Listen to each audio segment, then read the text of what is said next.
Have you ever met those who keep humming when the song's through? It's like they're living life to a whole different tune.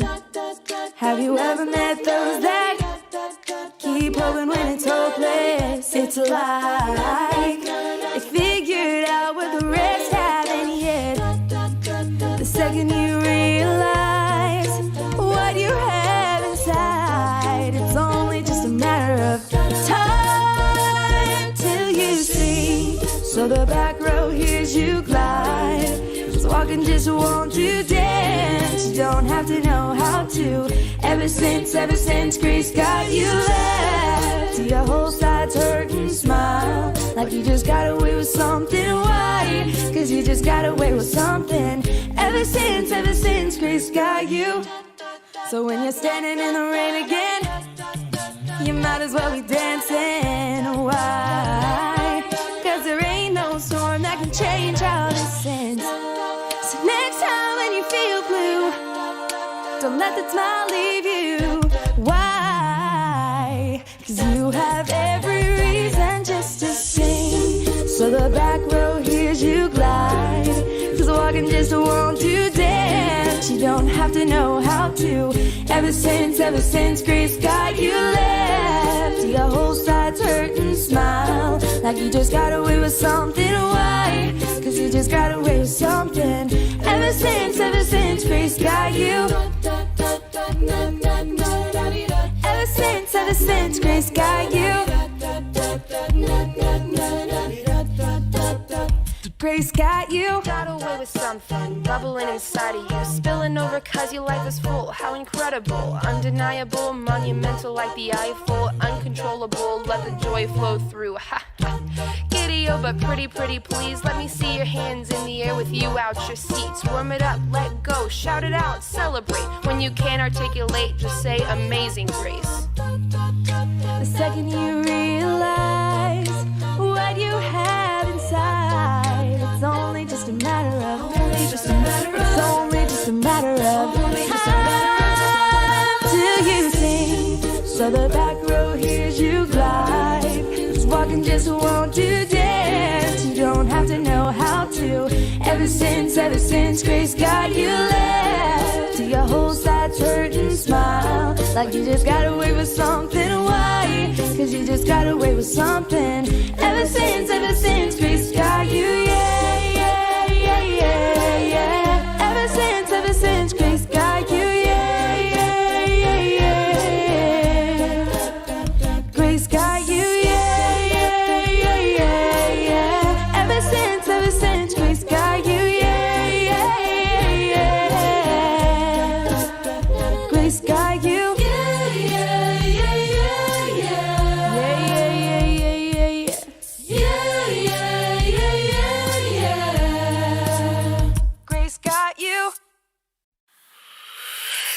Salvation sounds a new beginning,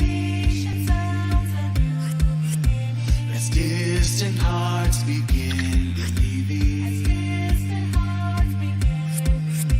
Redemption's bid is unrelenting. Your love goes on. Your love goes on. You carry us. When the world gives way, you cover us with your endless grace. Your love is relentless. Your love is relentless. Your love is relentless. Your love is relentless. The time is up for chasing shadows. You gave the world a light to follow, a hope that shines beyond tomorrow. Your love goes on. Your love goes on. You carry us when the world...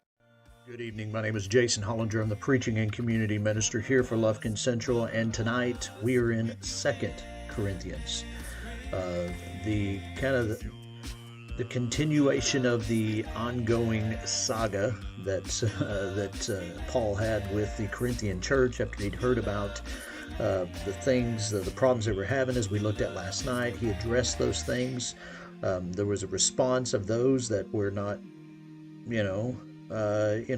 you start to get defensive, right? When somebody corrects you, there's those moments, and so then Paul has this painful visit where he comes to speak to them directly, and trying to win them over, not to his side, not to be back in their favor, but in an attempt to win them back over to Christ. We're going to talk about the book of 2 Corinthians right after this time in worship. I keep fighting voices in my mind that say I'm not enough. Every single lie that tells me I will never measure up. Am I more than just the sum of every high and every low? Remind me once again just who I am, because I need to know. Oh, you say I am loved when I can't feel a thing. You say I am strong when I think I am weak.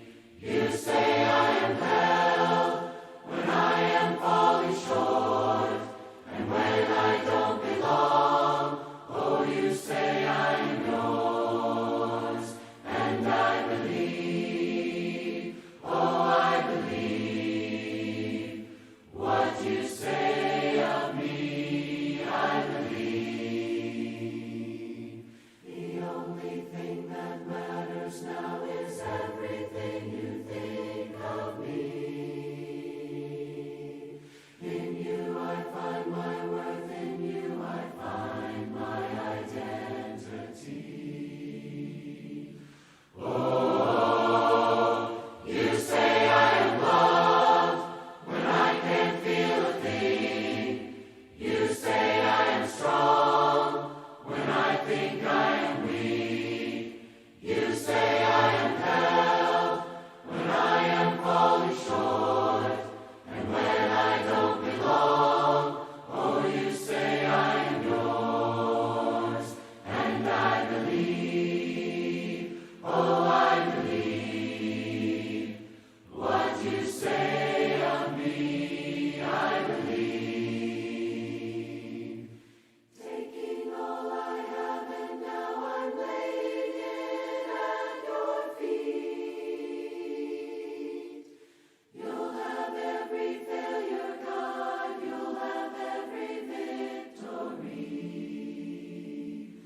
Oh, you say I am loved when I can't feel a thing. You say I am strong when I think I am weak. You say I am held when I am falling short, and when I don't belong.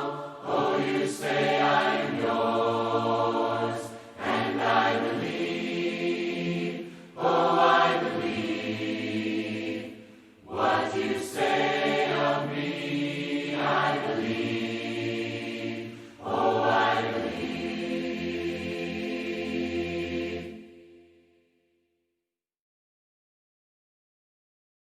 You are not a God created by human hands.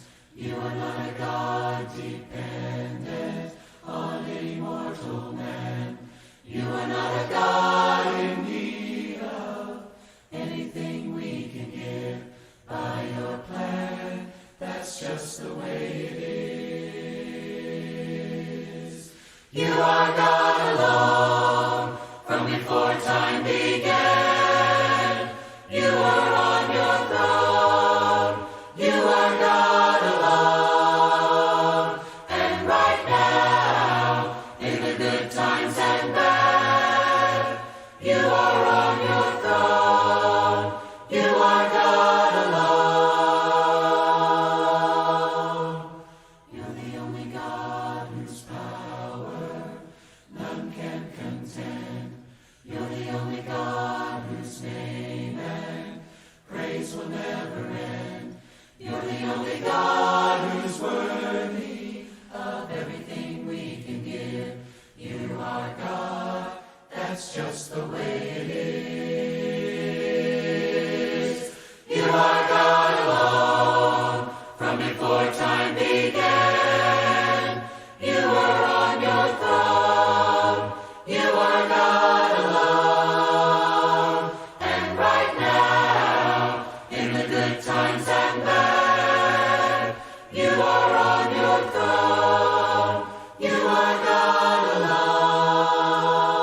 you are, unchangeable, unshakable, unstoppable. That's what you are. You are God alone. From before time began, you are on your throne.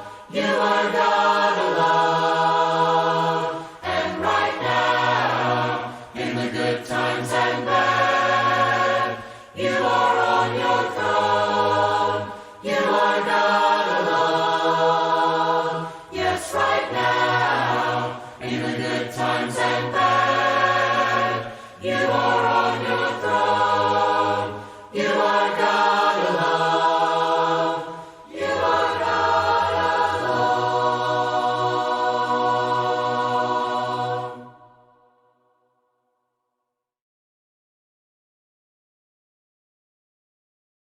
Paul's second letter to the Corinthians. Even though it's called 2nd or 2 Corinthians in our Bibles, there are multiple clues within this letter that it's not the second thing he ever wrote to the church of ancient Corinth.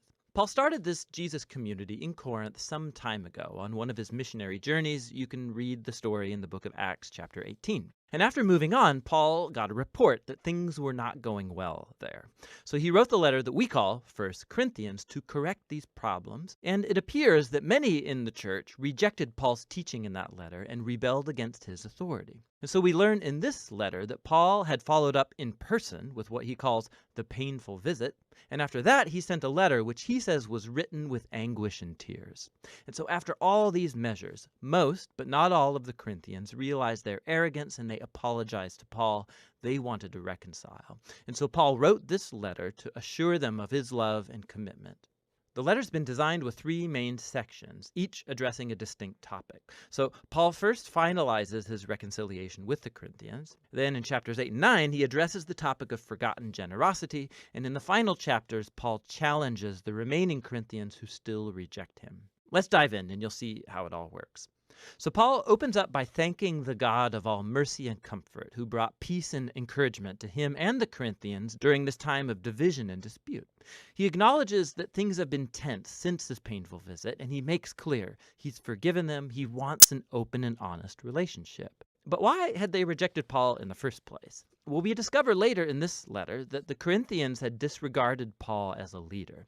He was poor, he earned a meager living through manual labor, he was under constant persecution and suffering, he was often homeless, and to top it off, he wasn't a very impressive public speaker. And so once the Corinthians were exposed to other, more wealthy, impressive Christian leaders, they started to think less of Paul. They were actually ashamed of him. So Paul responds first by showing that their elevation of these leaders, simply because of their wealth and eloquence, is a betrayal of Jesus. It shows a totally distorted value system. True Christian leadership, Paul says, is not about status or self-promotion. Paul depicts himself and the other apostles as captive slaves to King Jesus, who's leading them on a procession of triumph. Paul's job isn't to be impressive, but rather to point people to the one who is Jesus. He then alludes to the recent demand of the Corinthians that he provide some letters of recommendation to prove his authority and credentials, and this is ridiculous to Paul. Their church wouldn't even exist if he hadn't started it, and so he says they are his proof of genuine leadership. They are his letter of recommendation. He cleverly quotes from the prophets Jeremiah and Ezekiel, saying that God's Spirit has written his letter of recommendation on their hearts as his new covenant people. The Corinthians shouldn't need any more proof than that. Now, the mention of the new covenant, it leads Paul into a long comparison between the old covenant between God and Israel that was mediated by Moses and the new covenant between God and the Corinthians mediated by Jesus and the Spirit. The old covenant made at Mount Sinai, it was truly glorious. It made Moses himself shine with God's glory, but that glory eventually faded. Not to mention the fact that the laws of that covenant were ineffective at truly transforming Israel. But the new covenant, by comparison, is even more glorious because the resurrected Jesus is the very glory of God and he lives on forever. And it's his Spirit that's now transforming people to become more faithful, just like Jesus himself. Now, this all sounds amazing. I mean, who doesn't want to share in God's own glory? But Paul goes on to show how the paradox of the cross turns upside down the Corinthians' ideas of glory and success. After all, Jesus' glorious exaltation as king took place through his suffering, execution, and death. On the cross, Jesus revealed God's salvation. He died for the sins of the world to reconcile people to God. But the cross does even more. It reveals God's character. He's a being of utter self-giving, suffering love that seeks the well-being of others. The cross also reveals a new cruciform way of life. And Paul's goal is that his life and ministry imitates the cross. So although his apostolic career, it's been marked by humility, suffering, by poverty, it was all to serve the Corinthians. And so when they disapprove of Paul's poverty and suffering, they disapprove of Jesus too. Paul's way of life and leadership is actually the proof that he authentically represents the crucified and risen Jesus. Paul really wants to reconcile with the Corinthians, but he won't let things lie until they've been transformed and embrace this upside-down paradox of the cross. After this passionate appeal, Paul moves on to address the topic of forgotten generosity. So the Jewish Christians back in Jerusalem, they had fallen into poverty due to a famine. And Paul was raising money among the new churches that he started, full of mostly non-Jews. They would all send a relief gift as a symbol of their unity in the Messiah, Jesus. And so many of his churches, they were thrilled to give. But the Corinthians, in the midst of all this conflict with Paul, hadn't saved up for the gift. And for Paul, this isn't just about money.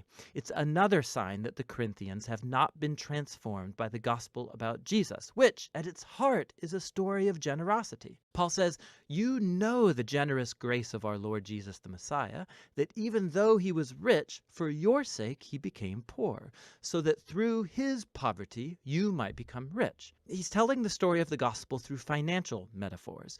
Jesus gave up his glorious honor, or wealth, and he lowered himself to die like a poor slave, so that other people who are impoverished through sin and death can be exalted and become wealthy through the riches of God's grace.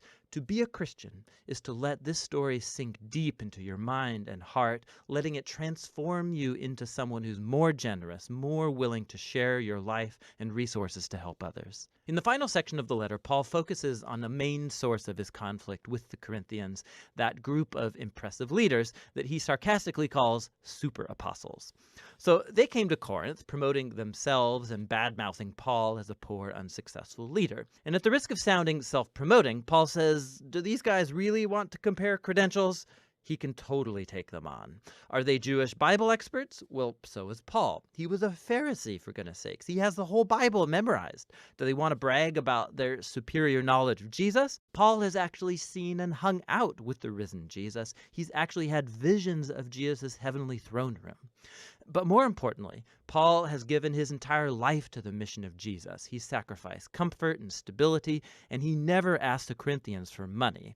Unlike the super apostles who charged a lot, Paul earned his own living. But, Paul says, he refuses to brag about these accomplishments because these aren't the things that really matter as a Christian.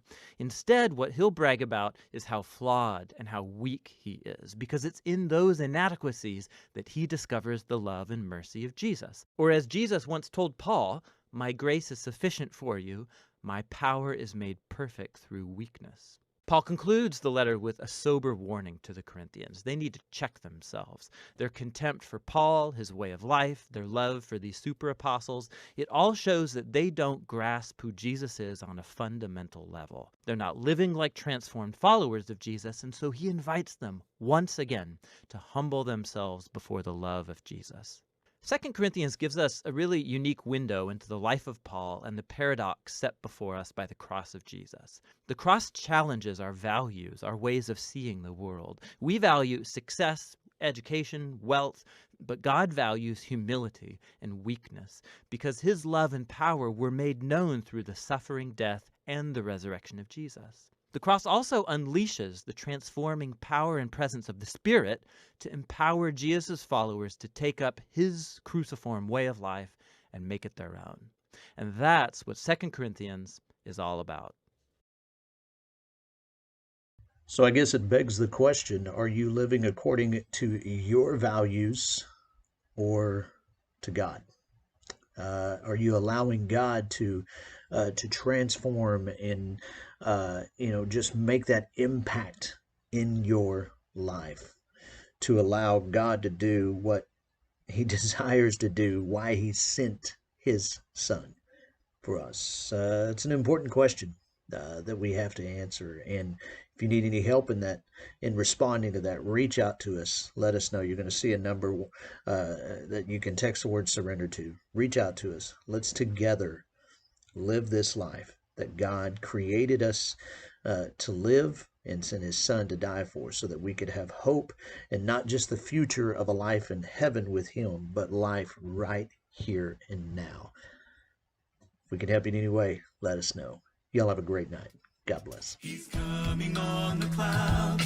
Kings and kingdoms will bow down, and every chain will break as broken hearts declare his praise. For who can stop the Lord Almighty? Our God is the Lion of Judah. He's roaring with power and fighting our battles, and every knee will bow before him. Our God is the Lamb that was slain for the sin of the world. His blood breaks the chains, and every knee will bow before the Lion.